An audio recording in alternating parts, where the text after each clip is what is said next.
Jesu Kristu nguwe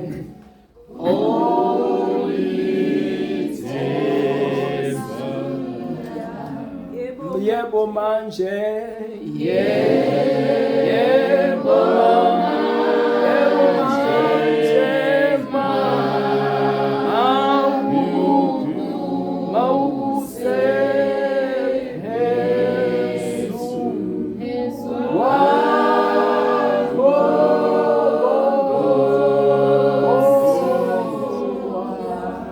Hallelujah. Hey ngixolele bazalwane ngamahluko. Hallelujah. Hey makubuye kwabewa lokhu phambi kwami hayi. Ngimeke ngami. Hallelujah. Hey uJesu Kristu inkosi. Jesu Kristu inkosi. Hawu ngiyambonga uJesu. Kade lamazwi ngiwazwa ngwezwa ku YouTube lokho kushiwo kanjena ukuthi uJesu Kristu inkosi. Jesu Kristu. Ngize ngiyanothisa ngithi kathi Jesu Kristu inkosi. Ngizoke ngibabone. Hallelujah. Hey igama lami ngingulakhi ngwakazwane. Hallelujah.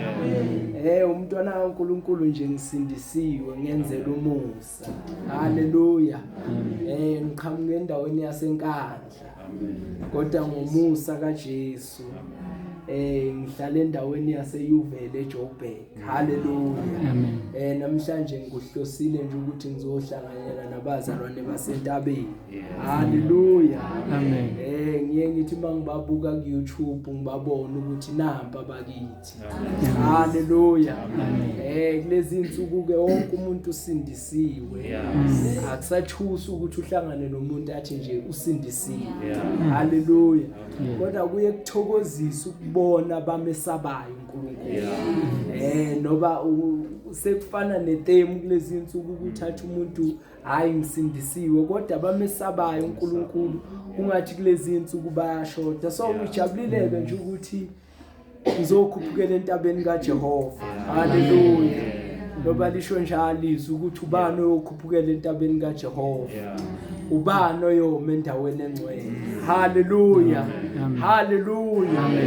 Ngiyithanda kakhulu indaba yentaba bazalwane noba nami kulezi insuku inkosi yangilekelela nje ukubuka indaba ukubuya kaJesu Kristu nokukhuphukela kwebandla. Lize lisho njalo kuthiwa vulani masango iminyango yaphakade ingene inkosi yenkazimulo bese kuthiwa ingubani inkosi yenkazimulo. Hallelujah. Igama lami ngulakhi ngwakazwane ngenzela umusa. uJesu wayibamba nje impilo yami seqala konakala. Hallelujah. Ngiyakuthanda ukufakaza bazalwane ningixolele noba la ngifika khona ngiye ngithanda ukuthi ngazi ukuthi ngubani. Hallelujah. Ngikhulele nje endaweni yasenkandla emakhaya ke. Kwaziswa kakhulu umnsizwa. Kuyashelwa kuyaqonywa. Kumiswa namaqhuku futhi. Uma uJesu efika empilweni yami ufika nginazo nje intombi ziningi. Bese kuba khona nale engangithi ke straight. Ngiqonyiwe ekhaya. Malifika ivangeli la ngifika ngibanjwe lo moya oyinkanuko. Ngiyinsizwe langazelela ukulanda izingane zabantu. Uma uJesu efika wafika wayibamba impilo yami. Wafika wayibamba kuleso simo sokuthi inhliziyo yami ayigaxele kakhulu kusisi wayengiqomile. Ngangokuba ukuhlukana nezinye kwabalula kodwa lo wayengiqome ekhaya ngangizwa ukuthi nginezaba. Hallelujah. Ngiyambonga ukuthi uJesu wangikhulula noba nganginomoya wokunderstandisana. Ngangingafika nje la ekhaya mangifika kuthiwa ngihambele ngakule ndawo into yokuqala nje ngizoyenza ngizoqala ngiye kumfundisi ngifuna understandisa ukuthi hayi mina ngiyakholwa ngisindisiwe kodwa manje kukhona intombi engiqome ekhaya.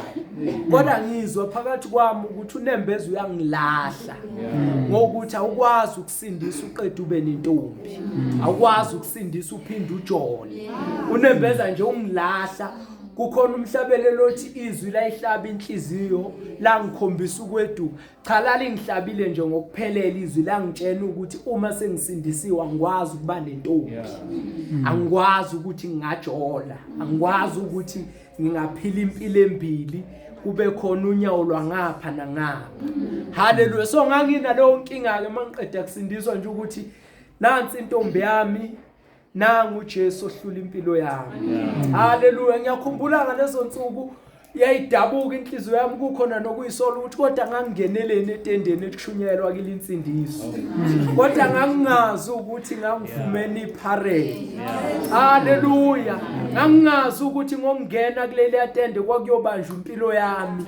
Athi inkosi uHezekiya ku-Isaya 38 athi ngokuba wawuthanda umphefumulo wami athi waze wakhulula ukuphila kwami ekubhujisweni. Ngangingazi ukuthi nje kuyokhulula impilo yami. Ukuthi ngangifanele ukufa kwesibili ichibi lomlilo. Kodwa ngokufika nje kukaJesu kanti ngizovuswa kwabafileyo. Haleluya. Ngalawo mazwi nje bazalwane ngithanda ukuphakamisa uJesu ukuthi la ngehlula izwe egcineni. Ngangisekhaya sengiqeda umatric ngiqede ngo2014. Ubaba ke engivalele noba ngizalwa isangoma futhi inyanga ekhaya. Manje insindiso ke ayamukelekile. So ngangivalelwe ke kuthiwa angiyindawo, angiye esikoleni, angikwasegoli, ngizohlala nje kuze ngivule ingqondo ngiyekelele isonto lami. Kanti uJesu uzongenzela umusa. Kwaba khona ukudabuka ngisokhalweni bokuthi ngingaze ngibe seyimpini engaka ngoJesu kodwa uJesu ngingammeli futhi ngingamphileli. No ngiyakhumbula ukuthi kwakade ngesikhathi ngiqeda kusindiswa ubaba wayeze wadikila umuzi wasekhaya umama ethi ingenxa yokuthi uyangivikela kule nsindiso. Kwase kuba khona ukudabuka ukuthi kuyoze kube nini uhlele esonweni.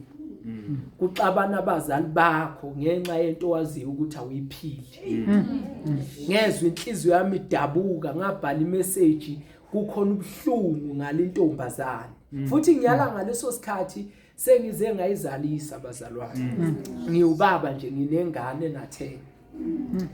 Ngaleso sikhathi inhliziyo yami yababuhlungu kwakunzima ukudecide ukuthi ngimele iqiniso levangeli. Kodwa noba uJesu ngangimesaba wayehlula impilo yami. Kusukela ngaleso sikhathi ayikho intombazane yaphinde yalalwa yimi. Futhi ayikho intombazane engiyoke ngilale ngayishadile. So nje ngibonga uJesu namandla akhe ekwazi ukukhulula insizwe esonweni. Kusukela lapho kuze kube manje naseGoli uJesu ungenzela umusa ngiyaphila. Ayikho intombi yazi umzimba wami. Emsebenzini ikuphi nakuphi la ngihamba khona ayikho intombazane yazi umzimba wami. uJesu nje uhlula isimilo sami. Amen.